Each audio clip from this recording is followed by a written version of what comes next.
Giovanni Moscato, Teatro della Posta Vecchia, questa sera si riapre con la presentazione di Rosario Terranova in Benedetta Innocenza, una stagione sicuramente importante che vede la ripartenza, Giovanni, del teatro.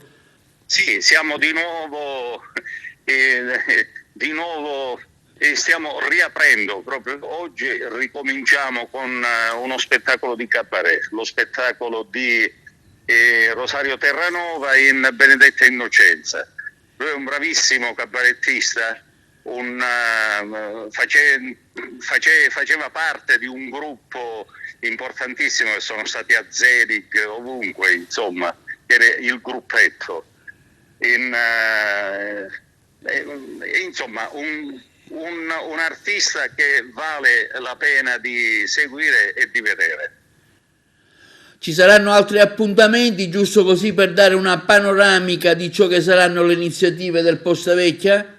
Sì, altri appuntamenti di cabaret, prosa, musica, avremo tante altre cose da proporre in questo cartellone.